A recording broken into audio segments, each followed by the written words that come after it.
Hello, Suns fans. This is Suns Latest. I am Rich Rubin. Welcome to Suns Latest. As of this recording, over 1,400 Suns subscribers. Moving right along. Thank you so much for your comments. Thank you so much for watching and subscribing. Remember, when you sign up for Suns Latest on FanArch, you are no longer a subscriber. You are a Sunscriber. And we got a few new ones today, so let's get right to it. The quote, this is a little bittersweet because we're going to cover it in just a few after we talk about the Rocket game. Quote, I try to penetrate the lane like Steve Nash, pass like Jason Kidd, and handle the ball like Allen Iverson. Remember, I said try to, end quote. That is from Chris Paul. There is some news about Chris Paul. It's not tragic, it's just BS, but we're going to get to it after we talk about Suns at Rockets tomorrow night. So Friday, December 5th, 5 p.m. It went from 6 p.m. to 5 p.m. I don't know what is going on with the NBA. They really need to let you know pregame is at 5, TV coverage at 6, tip-off at 7. They're not doing that. They're just fluctuating on the start times. Maybe it's my job to let you know exactly when tip-off is. Let me know if you want TV coverage time, preview time, or just tip-off. I'm going to start with going with just tip-off is at, and leave it at that. Suns are 13-9. Rockets are 13-5. Why are we playing more than them? And why have we gotten the best 4 teams in the league scheduled in a span of 8 days and 3 of them on the road? Grayson, Book, Isaiah Livers are game time decisions. Jalen Green is still out. We should have an update by December 18th on Jalen Green. I haven't really mentioned Isaiah Livers. Along with Oso, not a lot showing up in the box score. It's not a criticism. Good fill-in minutes, good breathers for the starters and the 6th and 7th guys. Isaiah Livers is doing an admirable job, and he doesn't do a whole lot of anything as far as the box score. He does a lot of everything as far as what you need and not letting the Suns lead slip away and playing good defense and facilitating and helping the team out when he's on the court.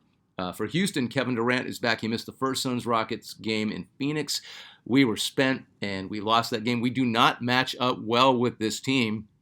But watching the Laker game, where I thought the same thing, J.J. Redick said, you have to prepare for this team. They come out, they play hard for 48 straight minutes. They do not let up, and they play really good defense. So thank you to Coach J.J. I know he's a Laker coach, but he's always kind of said what he's walked the walk, and I respect him for that. Rocket center Steven Adams is a game-time decision. Dorian Finney-Smith still out. Fred VanVleet out for the season. Tari Eason are all out. No national TV coverage as far as I know. It's going to be another test for the Suns because the Rockets, with or without KD, are just a good freaking team. So that's what we got coming up, and that is tomorrow night. Let's get to your comments. There's a whole lot of comments today, and I'm going to focus on this. And once again, I cannot thank you enough for your comments because it seems like every time I read comments, one of you points out something that I completely missed or is just something that everybody missed, and then Suns Latest goes in that direction, and it becomes a theme for the next Suns Latest. And it's really, really important that you keep doing that and sign up and comment because it just makes the whole thing better. So start with a loyal Sunscriber, Curious Mind 2525. Rich, responding to your message to me yesterday, you are right that Booker's struggles might have to do more with fatigue than decline right now. After all, he has seen endless double and triple teams every game while trying to cover for other players' injuries. Taking a few weeks off to rest that groin injury just might refill the tank. It is also always a good day when the Suns beat the Lakers. So we talked about how Booker got injured 10 minutes into the first quarter on Monday against the Lakers. I saw him go out. By the way, he was on a tear. He'd already had 11 points, a couple of assists, and a couple of steals, and a couple of rebounds. He was going to smack the Lakers.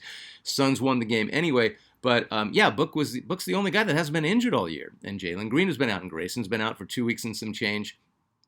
Gillespie was out for a few games. Goody was out. Everybody's been out except Booker. So I think it's more wear and tear. And I hate to say it, but Booker always gets a hammy or a groin. He always gets something in one of his legs. He always gets an injury at some point during the year. I'm glad it's early in the year. I don't want him to be injured. I don't want an injury to force him to rest. But you can't ride anybody this hard. I mean, Kawhi Leonard gets a lot of rest. We're going to talk about him later, too. I genuinely think that that's all it is. He has a hammy or groin issue at some point every year. I would love for him to get some time off. I'm still happy about that Laker beatdown. Tim Smith, I think you're new. So welcome to Suns Latest, Mr. Smith. On you, Rich. Oh, you sound like an Aussie. Awesome content, mate. You're definitely an Aussie. Go Suns. Not much better than an LA beatdown. Thank you, mate. Metallica, I can't even imagine. And welcome, Tim. And nice to have you here. Metallica, I haven't heard from you in a while. Welcome back. I can't even imagine what this team can do if it was 100% healthy. We've seen glimpses of it. I want that to happen after the All-Star break. We are still figuring it out. But we kind of have an identity. We're still figuring it out, and that's fine. However, this team is exactly what I wanted, scrappy and fun to watch. Grayson, Jalen Green, Mark Williams starting every night. Can you imagine Mark Williams not on load management? Don't think for a second the NBA isn't scouting the Suns differently at this point. Monkey touch. Bouye seems like he has a high basketball IQ. I love this pickup from the G League. I noticed that he played a decent stretch for the Bucks last season, so he has NBA smarts. And when the guys that you really haven't heard of come out of the G League and they immediately get minutes, it's not just for necessity. It's not just for need. It's there's something to the player. Bouye is exactly that. He has got NBA smarts. Watching him in person on Monday, he doesn't get flustered or nervous, even with double teams. He's not huge, just controls the game. He's real strong, plays very smart, plays in control. Mostly he plays really hard, and he is turning out to be an absolute blessing for us. Can hit a three, too. Aptus Lopez, 949. I think you're new too. Welcome to Suns Latest. It would be great if Coach can develop Fleming, an athletic power forward who can hit the three. I was high on Rasheer Fleming when he came out of St. Mary's, but just remember, he's really young. This is his first taste of legit competition on a consistent level, even though he doesn't get in the game as much. But he came from a little school.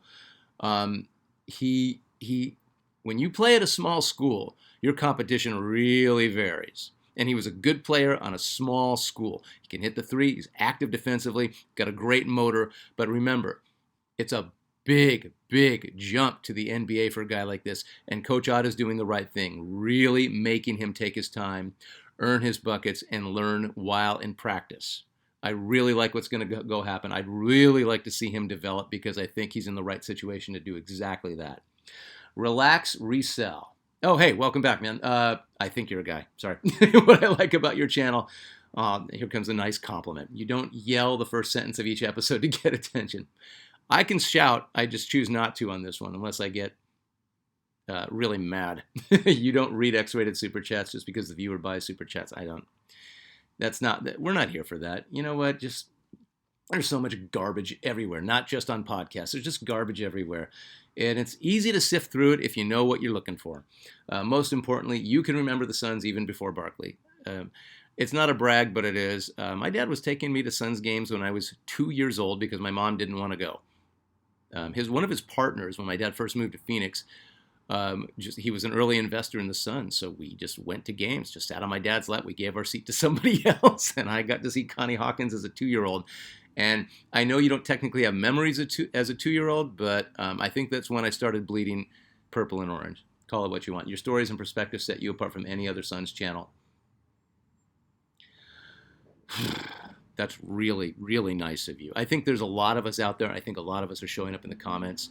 So I think we're all in that boat, especially old heads like me and guys like Curious Minds 2525 and Steve Postero. You've been back in the day too. So thank you. It's really nice of you to say that. Mostly thank you for watching and commenting. Suns fans like you make Suns Latest what it is. A lot of respect.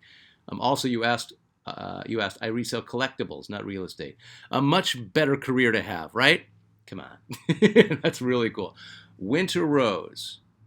You are we got all these new Suns Latest watchers and commenters. So, hey, welcome, Winter Rose. Please make sure to keep me updated on Booker. That's my favorite player, and go Suns. He's day-to-day game time decision. I wouldn't be surprised if he sat out against Houston. He deserves to. If everybody else is ready to go, if Goody and Gillespie and Brooks are ready to go, then I have no problem resting Booker. Also, this is my sister's phone. My name is Dayan or Diane, Dayyan Roberts. I don't know how to say your name. Let me know in the next comment, okay? I'm 14 years old, and I am subscribed. And then Mr. or Mrs. Roberts wrote 14 heart emojis, or posted 14 heart emojis. Welcome to Suns Latest, Diane or Dayan, or how I say your name. And welcome to your sister's phone. But you are not a subscriber. You are a Sunscriber. You are part of an exclusive club. Welcome, and thank you for the really nice words, and happy to have you. All right, so a lot going on in the NBA, but mostly, as I mentioned, how we were going to get to it regarding Chris Paul. So the LA Clippers sent Chris Paul home overnight during their current road trip and announced that he's no longer with the team, which is factually incorrect. He's still with them at least until the 15th because you can't move a player until then. So he's got a contract with them. So technically he's still a Clipper. He's just not on the bench or with them, which is a real punk move in typical Clippers. Clippers president of basketball operations, Lawrence Frank, said, quote, "We are parting ways with Chris, and he will no longer be with the team." So, yeah, he's just not going to be at the games, but he's still on the Clippers. This leaves a bad taste in my mouth. "We will work with him on the next step of his career. Chris is a legendary Clipper who has had a historic career. I want to make one thing very clear. No one is blaming Chris for our underperformance. We know that. I accept responsibility for the record we have right now." Good. "There are a lot of reasons why we've struggled. We're grateful for the impact Chris has made on the franchise," end quote. This is not how you treat Chris Paul. This is not how you treat Chris Paul. To move on from CP3, the Clippers either waive him or pay out his $3.6 million salary, agree to a buyout, or trade him. But again, they have to wait until the 15th of the month to do that. So Chris Paul's still a Clipper, whether you like it or not. Let's talk a little bit about this garbage franchise. The Clippers are 5-16. I'm sorry. They just can't not be Clippers. They are 5-16. They were third in defensive rating last year. They're 27th this year. I think that's the biggest drop in NBA history from year to year. They took on a brittle 32-year-old Bradley Beal, who's out for the season. Then they signed 37-year-old Brook Lopez, who cannot run, who can barely walk. They did this knowing that Kawhi Leonard can barely play half a season no matter what. Their best and most consistent player is James Harden, who's 36. James, to his credit, he's basically an all-star this year. He's really good. I mean, it's James Harden. There's nothing wrong with his offensive game, but it's just too much to ask somebody who's 36 to shoulder the entire team. And you saw the Harden against the Suns. A week and a half ago, he just burned out, which he always does. He always burns out by the playoffs anyway, but now he's burning out in the fourth quarter before we've even gotten to 30 games of the season. The oldest team in the NBA is an average of 33.2 years. They are the oldest team in NBA history. Letting CP3 go is not going to change that average or do anything. Yeah, he wasn't contributing, but he started every game for the Spurs last year, had 7 assists, so there's something left. 10 to 15 minutes a game for a guy like Chris Paul? Yeah. So I love CP3. Don't get me wrong, we really don't need him. I know I said before he had signed with the Clippers, I want CP3 back. I was very clear about that. Not just to get 10 to 15 spot minutes, but to mentor Goody and to mentor Gillespie and to talk to Devin Booker. Booker was at his best when Chris Paul was a Sun and Chris Paul was effective. Yes, it was a great idea at the time, but before Steve Nash signed on to do that, which is exactly what Nash is doing other than suiting up for the Suns. You know, CP3 told Lawrence Frank and Coach Ty Lue that they were stupid to sign all the old guys, except him. And you know he told them, it's like, here's what you need to do if you want to win.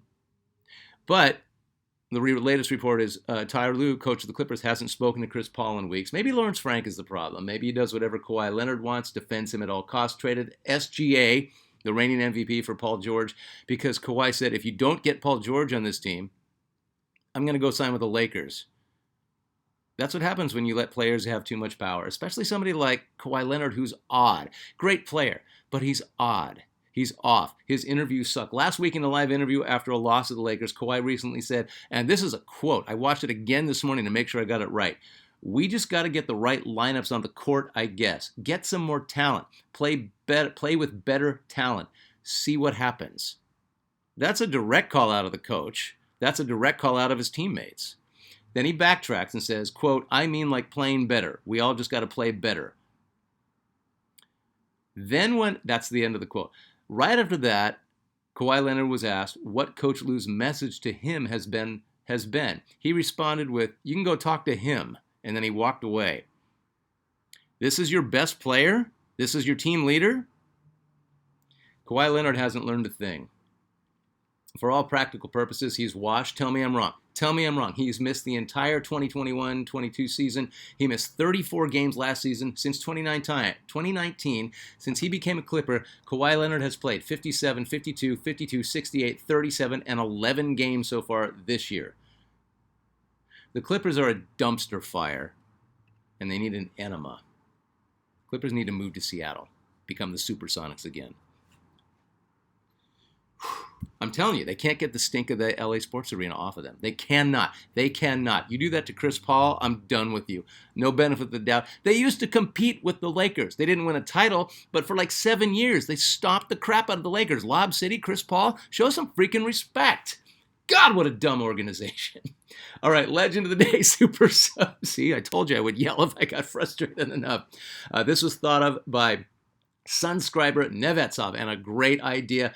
Legend of the day, this is the Super Sub edition. A McDonald's All-American out of Phoenix St. Mary's High School, where I went and saw my big brother play basketball. That was the angriest and scariest gym, but oh my God. St. Mary's High School put out some good basketball teams. I think they still do. But at St. Mary's High School, downtown Phoenix, early 70s Suns used to practice there. That's where Connie Hawkins and Dick Van Arsdale and Gail Goodrich, Jerry Colangelo is the interim coach. That's where they practiced. Also out of the University of Arizona, two-time All Pac-10 first-team selection, a 7-foot, 255-pound power forward center, drafted 8th overall by the Knicks in 05, Channing Frye. I always loved Channing Frye. He was with us from 09 to 2014, played 14 NBA seasons total. For the Suns, Channing Frye, deadly three-point shooter, pure offense, pure finesse. He was not a banger. He didn't need to be. We didn't want him to be that. He gets to the Suns, and they said, we need you, Alvin Gentry at the time, underrated coach, we want you to stretch it out there. Camp at the three-point line. Nash is going to get you the ball. What did he do? He responded by getting over 40% of his threes for most of his time as the Suns. He opened up the lane. He was money for us. Channing Frye was a legit threat for us. In 2012, Channing Frye learned that he had an enlarged heart via dilated cardiomyopathy, and he sat out the entire 2012-2013 season. So what did he do? He filled in as a broadcaster for Suns pre-games. He was a natural. Clearly had a future in broadcasting. He still is. He shows up for NBA and TNT. He works for Turner Sports Network now. He returned in October the following year. Never spectacular, but steady. One of those guys whose shot always looked like it was going in. His three-point percentage always hovered around 40. 43.9% in 09. Money from three. Now, I remember more than anything, and a lot of you probably do too, the Kevin Garnett incident. As great as Kevin Garnett was, and he was great, Kevin Garnett was unstoppable, but he was kind of a bitch. Kevin Garnett looked, talked, and played tough, but if you got in his face, he backed off and looked around for his teammates. His eyes would get big. Kevin Garnett backpedaled a lot and talked and pointed. So he did a bitch thing, a little bitch move. Channing Frye goes up for a three. KG was still on the Celtics, and the Suns were annihilating the defending champs, just destroying them. And he tapped him in the groin. It was plain as day. It was a dumb move. You could see in his eyes, it's like, I shouldn't have done that. You could just see him get sheepish. The fury on Channing Frye's face when he came down and got right in KG's face, and KG's and looked around for his teammates. It was just so clear. And I love KG. The Suns almost had him. We were supposed to trade Marion for him. He probably could have helped us get a title. It's not about that. But little bitch moves and not calling himself out for it, yeah, I don't know about that. Nobody defended KG on that, and Channing Frye got in his face and KG backed off. I remember that really well. I remember it so well because I felt that was one of those times where people just kind of watch what happened, and nothing was made out of it. And I really thought, I don't know, I just feel... I would have, you know what, I'm not going to say what I'm really thinking. It would have been nice if KG got his comeuppance in that moment. It didn't happen, and that's fine. Co-host of the Road Trippin' podcast and a lead analyst for Turner Sports. You got to love Channing Frye, still very active in Arizona. Channing Frye is just a charming, cool guy, really did a ton of philanthropy, really good stuff in the community for the Suns, and yeah, he was money for us. Channing Frye is your Suns legend of the day. He is your super sub. Thought of by Sunscriber at Novetsov. Remember, you guys, this thing is moving right along. We're having a blast. I hope you're having a blast because I'm having a blast doing this for us as Suns fans. So become a Sunscriber if you feel like. If you don't want to, don't worry about it, but keep commenting. Keep letting me know what I've screwed up. And we're going to keep doing this. Suns at Rockets tomorrow night. Go Suns.